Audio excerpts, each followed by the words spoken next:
I really like listening to scary stories about ghosts just as much as anyone else does. But today we need to change things up a little bit and do something different. Today, we are going to look deeply into some real-life problems that people have in their romantic relationships and their daily lives. We are going to read stories from the Am I the Jerk section of the internet. You already know how this works, so let us start right now without waiting. Please tell me what you think about these true stories that do not have any ghosts or magic in them, because I truly enjoy making these videos for you. Also, I want to mention that I will be working on building new things to my villagers. The very first story we are going to read today comes from the relationship advice part of the Reddit website, posted by a user whose name is ThrowawayTwin9. She says, I am a 31-year-old woman, and I had a very honest and revealing talk with my boyfriend, who is also a 31-year-old man. After we talked, I suddenly stopped seeing him as a perfect person, and my view of our relationship completely changed. How can I move on from this feeling? I have been dating this man for 1.5 years. We care about each other a lot. It has not always been easy, and we have almost broken up a few times, but every time we almost ended things, we managed to talk about our problems and felt like we fixed them. The main reason we always fight is because of his hobby and the club he goes to for it. He is part of a group of volunteers, and they have meetings every single Monday. He also has to go there on Wednesday and Thursday nights, and often on Friday nights too, plus Saturday and Sunday mornings. That is a huge amount of his free time.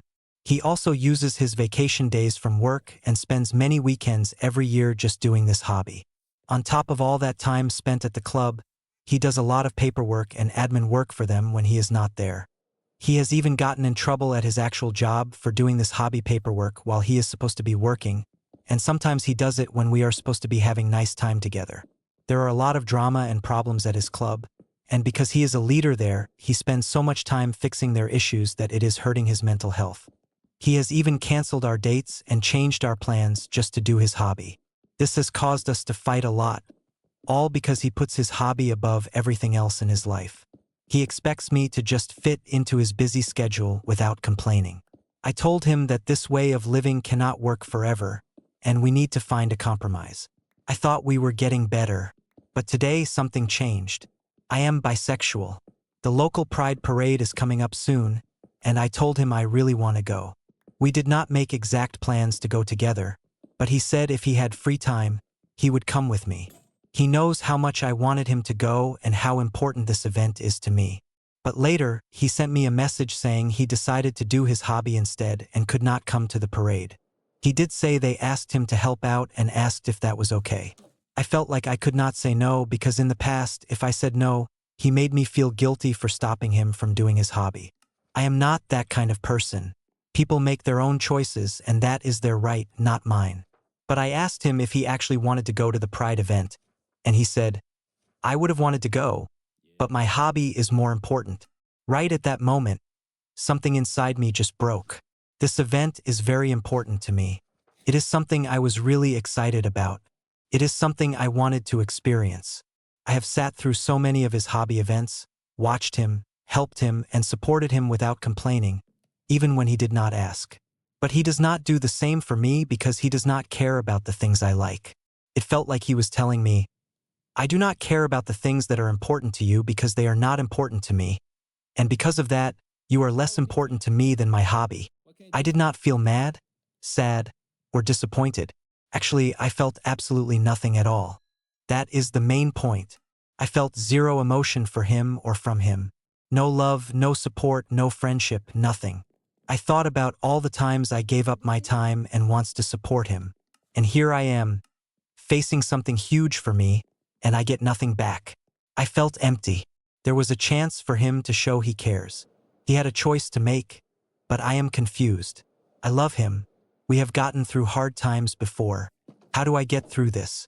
What advice do you have for me? I would really appreciate any advice from the people on Reddit. And here is the comment with the most likes. It seems like this problem is not really about the Pride parade. Some people want someone to be with them, but they do not want a real working relationship. Some people are so scared of being alone that they get a girlfriend just so they do not have to be by themselves. But they avoid a real relationship because being in one takes hard work. You want a true partner, he just wants a girlfriend to look good. You are just an accessory in his life, like a bag or a watch, not a priority. Accessories can be easily thrown away and replaced. Real relationships cannot. It seems this recent event finally made you see the truth. But for things to get better, he has to actually try, and he has shown he will not do that. Even if he wanted to try, you would have to do all the work. You would be the one telling him exactly what to do to make you feel important. You would be the only one trying, and that is completely tiring. Find someone who truly wants to make you a priority, someone who wants a real relationship and does not treat you like something they can just swap out. Yes, honestly, that top comment is completely right. This guy clearly just wants a girlfriend so he can say he has one. No matter what the original poster likes to do, a boyfriend should be there to support his partner. So yes, this is a very easy situation. She needs to break up with him. Okay, here is an update from the next day. Thank you all for your comments. I am reading every single one right now. I might not be able to reply to everyone, but I am taking in all your advice. For those asking about the hobby, it is a sport and a very specific one. I am not going to say exactly what it is because that would not be fair to the sport or the people in it. He is not cheating on me. I have been with him on weekends and gone to his sport with him. No, I am not making this up for attention. Thanks to those who thought I was just trying to get internet points. This is a fake account because I posted on my real account before and not enough people looked at it, so I made this one. Honestly, I do not care about internet points. I am meeting him tonight and will show him this post. And here is the update 9 days later. Sorry for not replying to everyone in the comments. I got very overwhelmed. We have broken up. Reading your answers, thoughts, and questions was super helpful and gave me the push I needed to be brave and leave. I had just been going through the motions of a relationship. We are not together anymore. The hobby was sailing. I am so done with sailing all the time. I am going to focus on myself and go back to being a single, strong woman, enjoying Pride Month with people who actually care about me. I love this top comment. I liked watching the story go from a vague hobby to a sport she would not name, and finally to sailing. You could see her excitement for it dropping. I am not surprised it was sailing.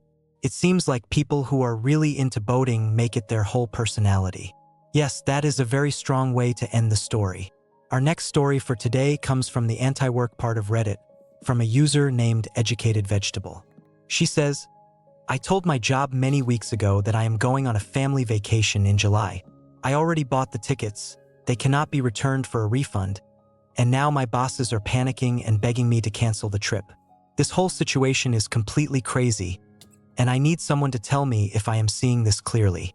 I work in an office doing admin tasks for a very specific but very important international business. I am good at my job and reliable, and I do a huge amount of the work because we do not have enough workers. They say they plan to hire more people soon, which means they think the current setup is working fine for them. Blah blah blah. My boss is also going on a vacation, and when we looked at our dates, we saw they are the exact same weeks. She immediately demanded that I cancel my trip.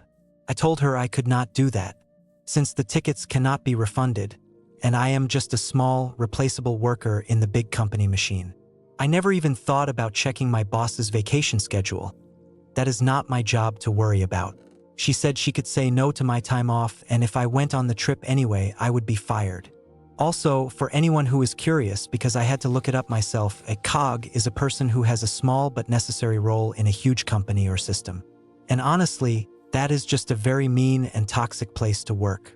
Like, oh, I am the boss, so obviously I am allowed to go on vacation. But you should cancel your trip so I can have a nice holiday without you. Anyway, let us keep going.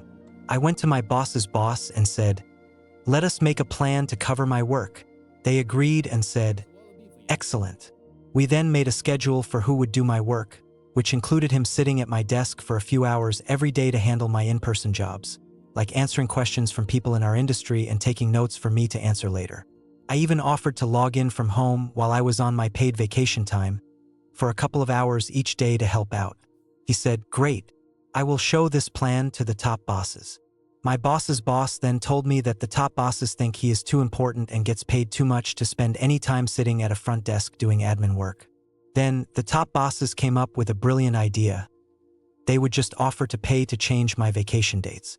They offered a few $100s to pay for any fees to change the flights. I calculated those change fees, and they are way more than a few $100s. We are talking about thousands of dollars when you count the flights, the hotels, the transport, and everything else for a trip of 4 people that we booked a long time ago so we could just relax. We are doing this trip because it is not just about my schedule, but also my partner's summer work schedule, his 2 kids, their complicated schedules with sports, the shared custody rules with his ex, their biological mom's vacation plans, and a whole bunch of other things. They asked me to cancel it and go at a different time. I said no very firmly. The kids are finally old enough to travel to other countries comfortably, and they are so excited. I refuse to tell them we cannot go because my job will not let me. Huh? My point is, I am just a small worker.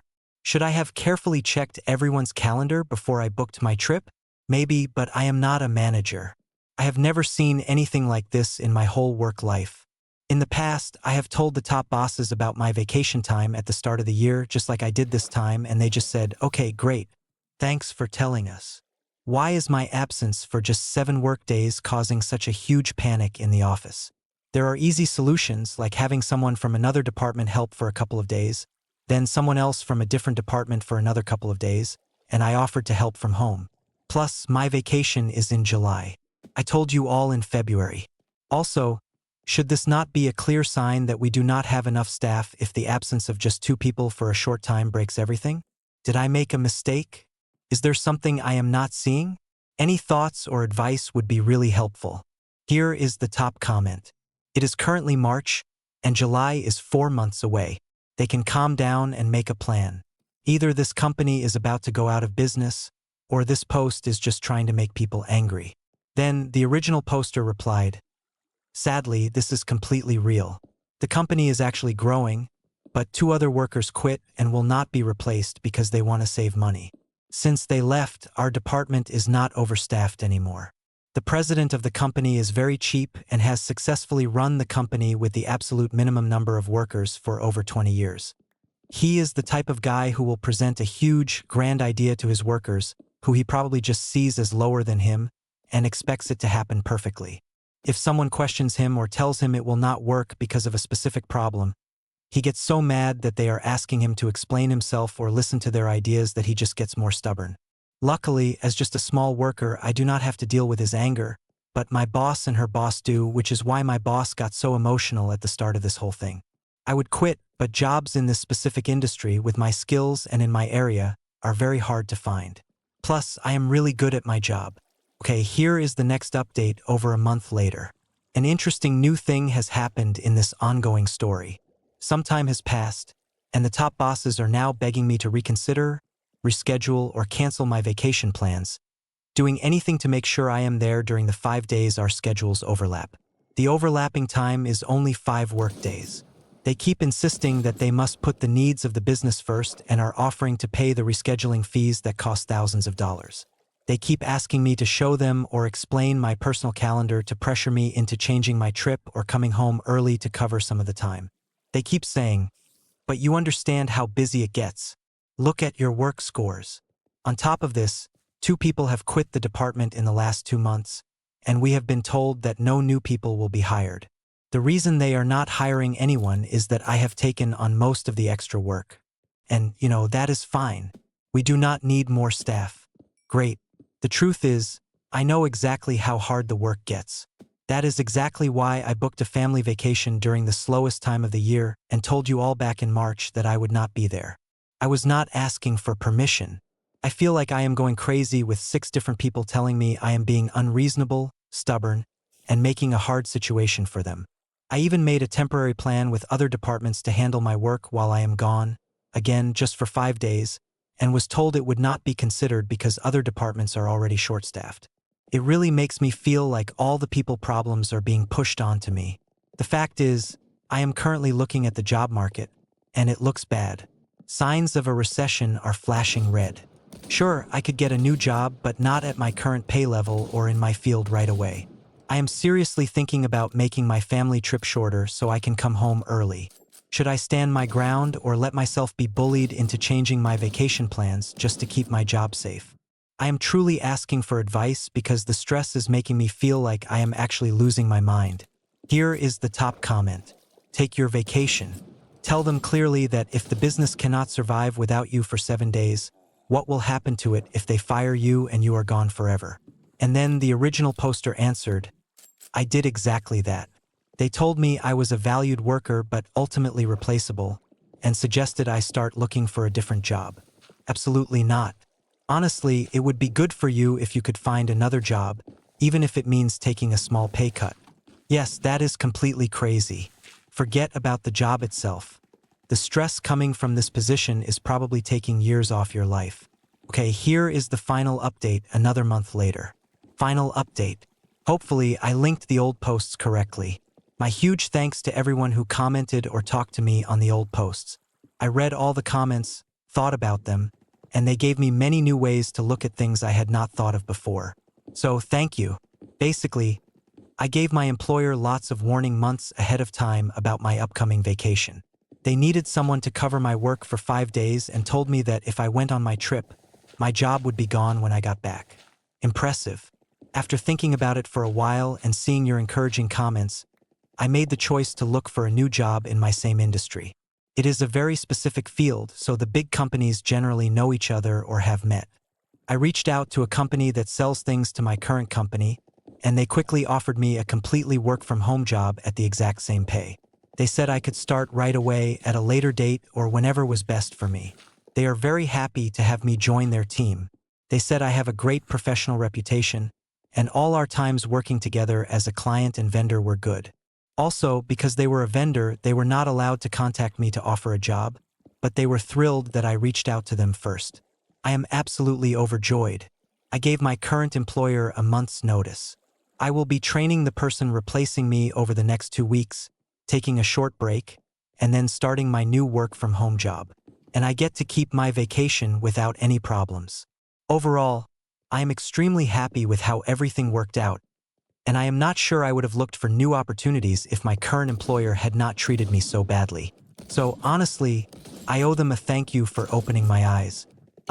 Do not you just love a happy ending? And the company where the original poster worked is probably going to realize after she leaves just how much work she was doing, basically doing the jobs of 4 or 5 different people. They will not be able to find one single person to do all her work, meaning they will have to hire 4 new employees. Or they will spread the work among the remaining staff who will then probably quit too. Anyway, the next post comes from the Am I the Jerk section about relationships, posted by a user named CandyCrusher89. And the title of this one honestly left me completely speechless. Would I be the bad guy if I broke up with my boyfriend because his friends gave me a piñata shaped exactly like me? Alright, yes, I would say that is a little bit weird and out there. I am a 22-year-old woman, and my boyfriend, Matt, is a 22-year-old man, and we have been dating for 1 year and 8 months. Matt and I go to different colleges in cities that are next to each other, about a 45-minute drive apart. Matt is a member of a fraternity. This is important for the story later. It was Matt's birthday last Friday. He and I went out to eat dinner to celebrate. After dinner, I went back to my college because I live in the dorms on campus. The next evening, I was looking at Instagram and clicked on a mutual friend's private story. I saw Matt and a group of his friends hitting and stomping on a piñata. As I scrolled through more of the stories, I figured out it must have been a surprise party for Matt, because he had told me before that his only birthday plans were dinner with me. On the very last slide of the Instagram story, I saw a close-up picture of the piñata, and it looked exactly like me.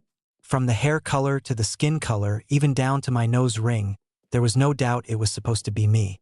I was truly confused and proceeded to record my screen to save the stories. I then sent a message to the friend who posted the story. I asked if the piñata was meant to look like me, and she left my message on read and then removed me from her close friends' story list. This action only made me more sure of my suspicions. The next day, I texted him and asked how his party went. He acted confused, saying he had not had any party. I was puzzled as to why he was lying to me. I told him I had seen it on a mutual friend's private story, and he stopped responding completely. An hour later, he replied, "Yes, the guys threw me a surprise birthday party. It is a fraternity rule not to talk about it, though." Yes, folks, that sounds completely made up.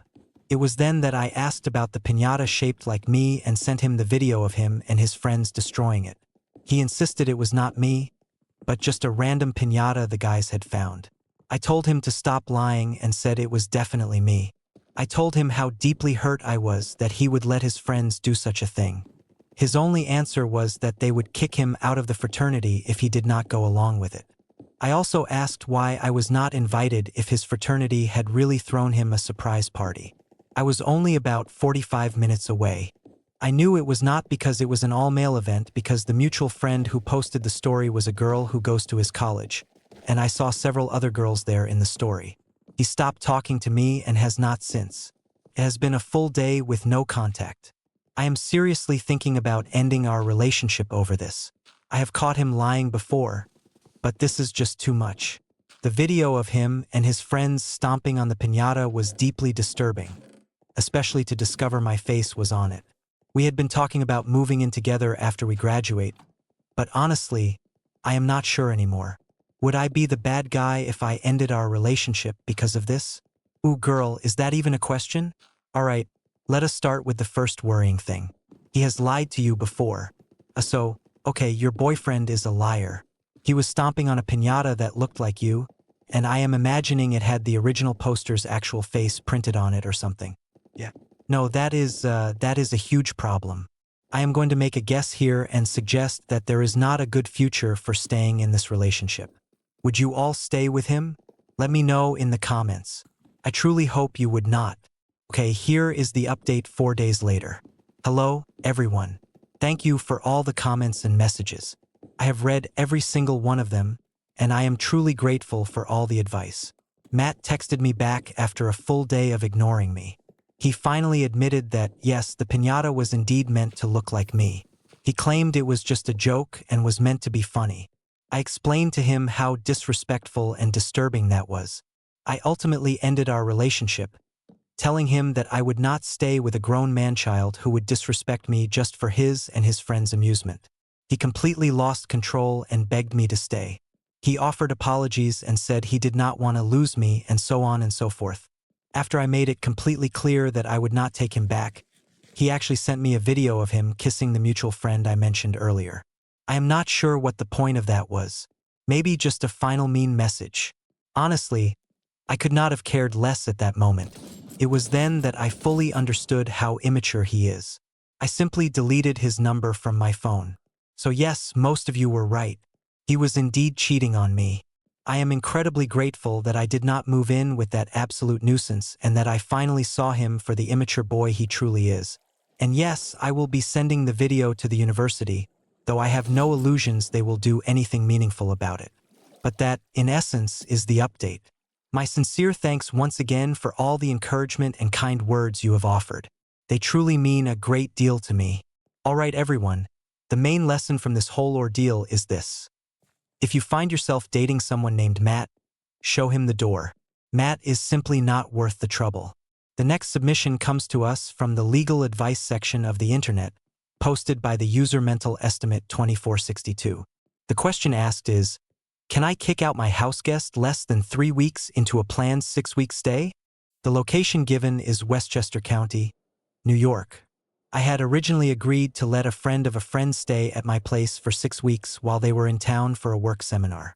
From the exact moment they arrived, their behavior has been completely thoughtless and demanding. However, because our mutual friend is so important to me, I decided to just put up with the situation. That determination completely broke this morning when they announced that their mother and aunt would be arriving this Friday to visit New York City and would be sleeping in my living room for the whole week. A huge tantrum happened when I told them that this plan was completely unacceptable, and I have officially reached my limit. On a slightly happier note, the only lock I had on their door was a standard lock on the doorknob. My current plan is to leave the deadbolt unlocked while they are still living here. In a perfect world, I would just lock the deadbolt, tell them they need to find somewhere else to stay, and set up a time for them to come get their stuff. I know that New York has laws that strongly protect renters, but my sincere hope is that this situation has not gotten to the point where a legal landlord-renter relationship has been created. They have only been here for 10 days. They have their own house back in Indiana, and I have written messages, including emails and texts, with both them and our mutual friend explaining the plan length and reason for their stay.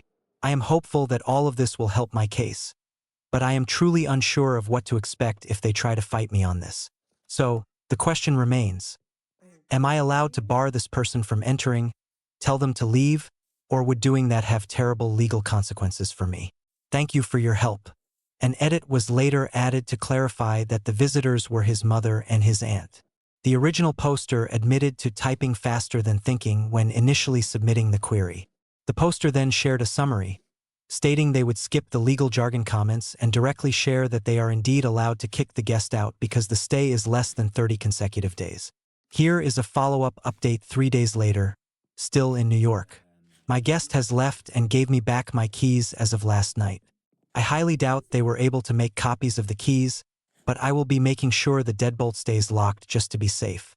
While there was a rather dramatic yelling fit, they made no attempt to claim they had a right to stay. Sadly, there will be some social and family consequences, because the person referred to as our mutual friend is, in fact, a mutual cousin, although the now former guest and I are not related by blood.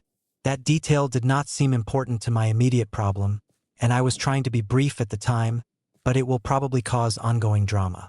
Nevertheless, I have absolutely no regrets. I have no desire to tolerate such blatant disrespect inside my own house. In any case, I appreciate everyone who told me I was within my rights to ask them to find a different place to stay. Indeed, a person's home is a reflection of their inner peace. If someone enters your safe space and shows a complete lack of consideration, they should be asked to leave. Furthermore, I was completely unaware that New York had laws making it hard to kick people out of your own house. That is truly astonishing.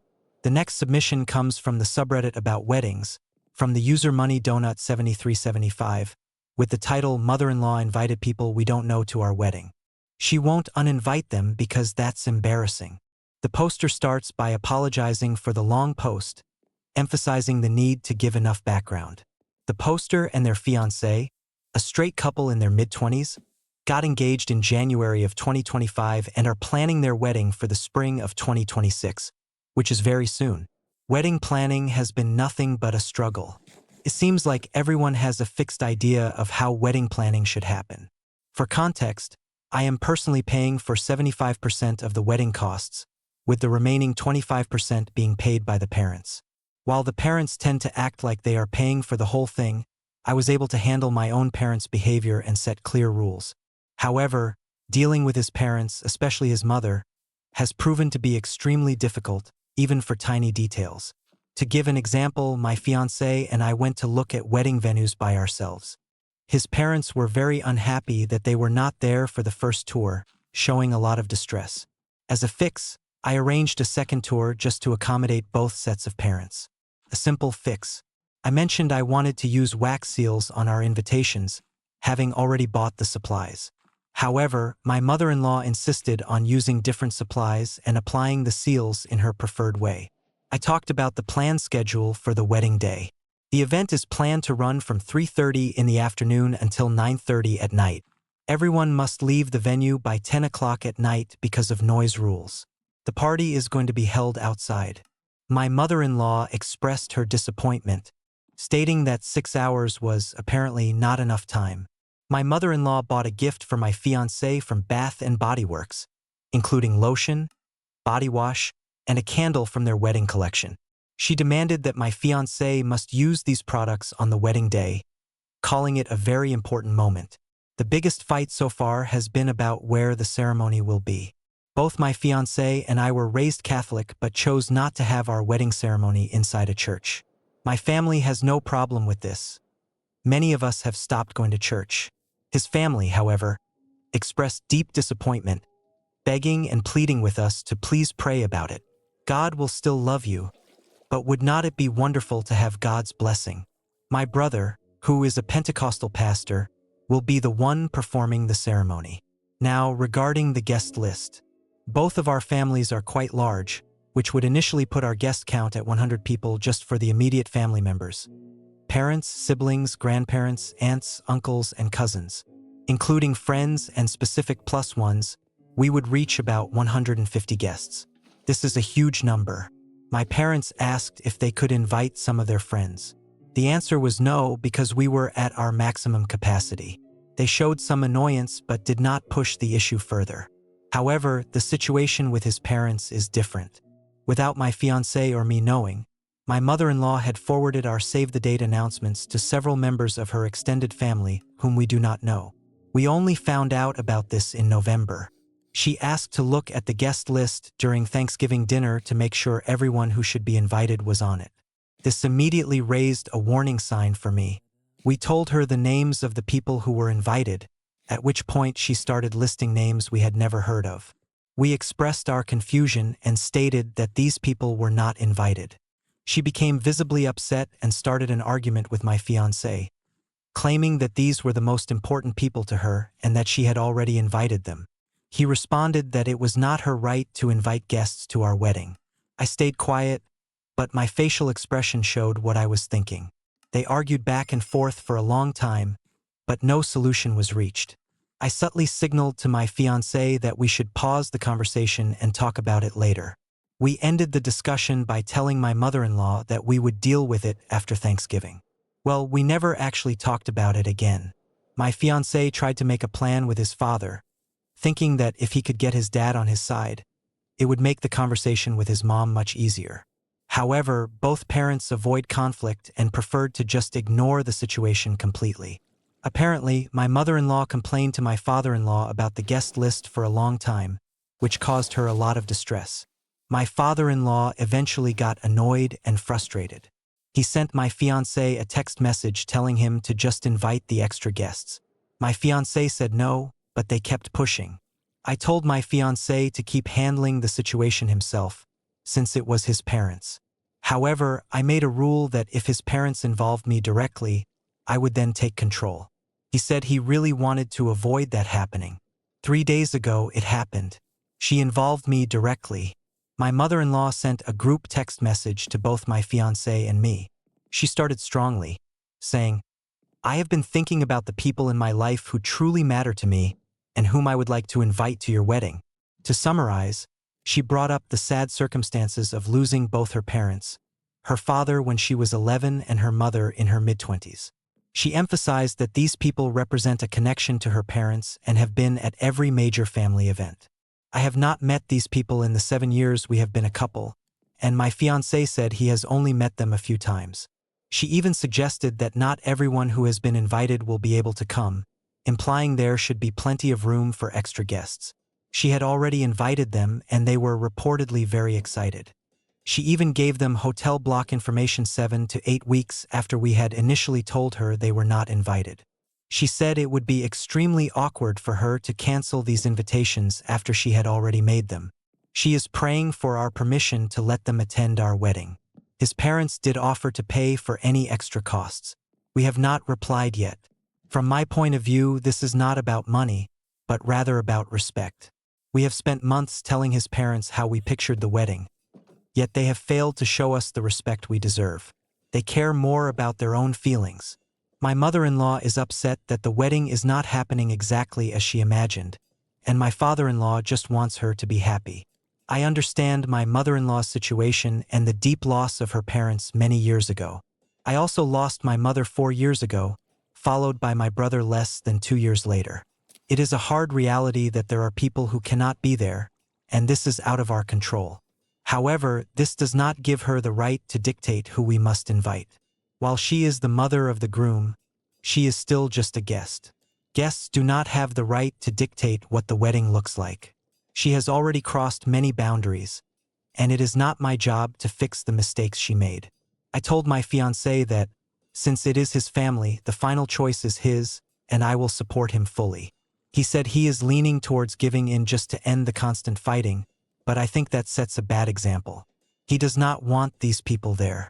He does not know them well enough, and if they were truly as important as she claims, they would have been more involved in our lives. Furthermore, he does not want to start our marriage by ignoring my feelings and just giving in to his mother's demands. He is in a state of emotional pain and distress. I have offered to write the response myself, promising him that I can take any negative backlash, but he is hesitant, as he wants to protect the small chance I have to build a relationship with his mother. Therefore, how should we proceed with a response?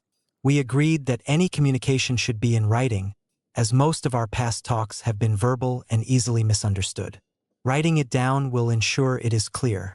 Should I mention the second venue tour scheduled with the parents, which is 3 days away? Thank you in advance for any guidance you can offer. Okay, I must say, the way the original poster and her fiancé are communicating with each other is excellent. They are clearly meant to have a very successful marriage. However, this mother-in-law appears to be a huge roadblock. I strongly believe she needs to be firmly put in her place right now, because if she is not, it will inevitably lead to ongoing problems throughout the marriage. To those who are married, have you dealt with a similar situation with a mother-in-law? How did you handle it? Moving on to some of the comments. One suggests, you should only let the mother-in-law invite her guests if your parents can do the same. But honestly, do you really want people you do not even know at your wedding? Another commenter shared, I gave in to my mother-in-law for my wedding, and I still regret it. I have been married for 30 years, by the way. The original poster then replied, funny enough, she says the exact same thing about her own wedding. She complains about the number of friends and extra family members each of their parents invited, calling it overwhelming. When we point out the similarities, she changes the subject. Another comment reads, I do not understand why brides let anyone dictate their wedding choices. For the love of Zeus, learn to say the word no with confidence. Use the wax seals if that is what you want. Tell her that you will either uninvite her unapproved guests or have security turn them away at the door, and then actually do it. You are getting married, so presumably you are adults. It is time to start acting like it. Wow, that is a bit harsh, but undeniably true. The basic problem is that they simply do not understand the meaning of no. It is not a concept that exists in their vocabulary. We have said it multiple times, but it just does not sink in. Regarding the wax seals, yes, I gave in to her request temporarily and then proceeded to make the invitations exactly how I originally wanted. As for the candle and lotion products, we have already used the candle. It smells nice. We will simply lose the other items at home on the day of the wedding. Oops. Concerning the church and venue arrangements, well, I have already paid for the venue, so changing it is no longer possible. The guest list issue is simply something that is out of our immediate control in terms of how the situation will be resolved. I do not have the contact info of the people she invited, so I cannot tell them directly. What if these people show up, even after we confirmed multiple times they were not invited? That would then turn into a huge dramatic event that could have been avoided if his parents understood the word no. Our main goal is to prevent a huge family fight at the wedding. Honestly, at this point, I would uninvite the in-laws. If they are going to cause such massive stress for my wedding, they simply cannot come. There is absolutely no excuse for such negativity and confusion just because the in-laws are acting crazy. Anyway, let us proceed to the update provided 2.5 months after their wedding. Hello everyone. It has been a few months, and I thought it would be appropriate to give an update. The biggest update is that we are married. It was an absolutely wonderful day, and everything happened exactly as we had pictured it. We are still amazed at how perfect it was for us. We regret nothing, except for our DJ, but that is a story for another time.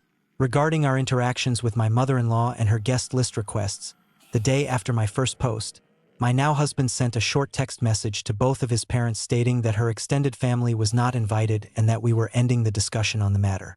He added that we were disappointed by their behavior and the unnecessary stress it had caused. The response was quite revealing. My mother-in-law simply replied that she had invited these people because we had previously agreed to it in earlier conversations, which never actually happened. She also claimed to have always been supportive of the wedding, a concern that was not brought up before but is now being mentioned. There were no apologies, though we were not expecting any. Furthermore, she did not state that she would uninvite her guests, but we can confirm that they did not attend the wedding. My father-in-law even made a rather pointed comment about the selectivity of the guest list during his speech, trying to imply that everyone there should feel lucky to have received an invitation. A rather sophisticated guy, would not you agree? I found that to be somewhat passive-aggressive. Regardless, this marks the end of this particular story. I extend my gratitude to everyone who offered meaningful advice. Life has been remarkably peaceful since the wedding, and we are thoroughly enjoying it. For those currently in the process of planning a wedding, take your time, enjoy the happy moments, and do it according to your own vision. If you find yourself worrying about something going wrong, my personal mantra was, screw it. I assure you it was immensely helpful. Yes, it is genuinely great that the original poster and her fiancé did not give in this situation, as the mother-in-law was likely trying to test how much control she would have in the upcoming marriage. It is sad to admit, but there are indeed people in the world who act in this manner. Alright, the next submission comes from the subreddit about trees, from the user Catgut. The title is My Neighbor Had No Idea Where the Property Lines Are and Cut Down My Healthy 89-year-old oak because he didn't like trees being near his shed, plus a 2-year update. Upon pointing out the misplaced property markers, which showed the tree was about 40 feet on my side of the property line, he then shifted to demanding that I pay for half of the $2,000 he spent to have it removed. For your information, that tree stump measures 89 inches around. By the way, I am immensely grateful that I happened to look out into my backyard and was able to stop him before he had the next oak tree cut down as well. I have photographic proof of the stump, the other trees he had removed at the same time, mostly on his own lot, the day laborers who did the work, the property markers that were ignored, and pictures from both my front yard and his to show the before and after comparison with Google Street View. I have filed a police report. My wife has written down her memory of the confrontation. A tree lawyer has been contacted. Wait a minute. Hold on, everyone. There are such things as tree lawyers. If you are a tree lawyer, you are basically the Lorax, right? I am a tree lawyer. I speak for the trees. Okay, let us keep going. We are in the process of getting a property survey. I have also found an arborist association that provides consulting services. I have informed the property manager of the house next door that this guy also removed several trees from their property. I live in Virginia, and it appears that we have laws allowing for triple damages in cases of illegal timber cutting, so I am being very thorough. Please let me know if I have missed anything. I suppose I am mainly here to vent my frustration. My wife and I are both very upset. And here is an update posted about 2 years later, which was submitted about a week ago. Hello everyone. This is a follow-up to my old post, which unexpectedly got a lot of attention on this subreddit. In short, in July of 2024, a careless neighbor trespassed onto my property to cut down a healthy oak tree that was almost 100 years old. He did this because he thought it was a danger to his shed. This was not true, and he had no understanding of where the property lines were and made no effort to find out. He then had the nerve to demand that we split the $2,000 he spent to have it removed. Many people asked for an update, but I wanted to wait until the situation was completely finished, which ultimately took much longer than I had expected. Both my wife and I were deeply upset by the event and took action immediately. We hired a lawyer who specializes in tree law, who told us to get a property survey to confirm exactly where the tree was. This process took almost 2 months because there was a shortage of surveyors in our area and, unsurprisingly, it definitively proved that the tree was well within the boundaries of our property, by about 50 feet. While we were waiting for the survey results, we hired a certified tree expert to examine the stump and the photos we had of the tree before it was cut down. Their estimate indicated that the tree was healthy at the time it was cut, and assessed its replacement value using a specific trunk measuring technique at $11,800. However, in my state, the replacement value is not how damages are calculated. Instead, for commercially grown trees, damages are calculated as 3 times the value of the wood. For residential trees, damages are recognized as the drop in property value resulting from the trespass. Our lawyer recommended hiring a home appraiser to determine this value.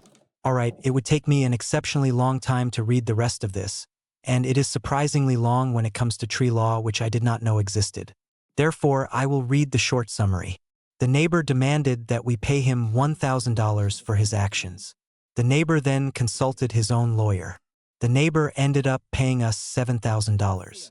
After paying legal fees and other expenses, we kept slightly over $2,000. Wow. Well, a note to myself. If you ever intend to cut down a tree, make absolutely sure you consult a tree lawyer first. Okay, so this next submission is quite short, but it is rather shocking. It comes from the US legal advice section, which I assume relates to Australia, and the user is Aussie Flipping. I am posting this on behalf of a close friend who has found himself in a bit of a tricky situation. In 1998, a police car was borrowed after a night of heavy drinking. This car has been hidden on a rural property in New South Wales since that time, kept inside an old barn. Fast forward to the present day, and the property has been sold, and they are required to move out. Is it possible to return this vehicle without facing legal trouble? Or is this a situation where a very large hole will need to be dug? And here are some of the comments. Everyone commenting on this post must be criminals. There are 3 options. Confess. Blame it on a dead friend. Double down and move the vehicle to a new property, thereby continuing the same problem in the future. I do feel that blaming it on a dead friend is a workable option. Okay, here is another comment. Put on gloves, drive it to the road, leave it on the side of the road with the keys in the ignition. Jump into your mate's car and do not look back. I must admit, I agree with this suggestion. Dig a hole and bury it. And the original poster responded, that is going to be the most likely outcome. After 27 years, I was simply holding out hope for a legal way to return this piece of history. Here is the latest development 6 days later. After reading these comments, we decided that talking to a lawyer would be the smartest thing to do. Considering the seriousness of the crime and a less than great criminal record, the vehicle has been moved to a different location, now sitting in an empty private storage facility. My friend intends to update his will as soon as possible, leaving the automobile to the NSW Historical Police Museum upon his death. He acknowledges that a stolen item cannot be officially willed, but based on the legal advice we have received, the authorities are likely to accept this after-death donation anyway. My sincere gratitude for the overwhelming engagement with this submission, and I wish everyone a happy new year. It is an admirable approach, but what if this person's house is accidentally linked to criminal activity, or for any reason, the police search it and find it? Imagine their surprise. Good heavens, this patrol car vanished nearly 30 years ago. Today's stories were truly exceptional. I trust you all enjoyed these just as much as I did. Therefore, if you appreciated today's video, kindly remember to give it a thumbs up and subscribe. It significantly helps my efforts. A deep thank you to my channel patrons. Thank you immensely for supporting this channel. If you wish to provide extra support, the relevant link is provided in the description. Nevertheless, this is entirely voluntary and by no means required. With all that being said, I shall see you tomorrow. Thank you for listening. All the best.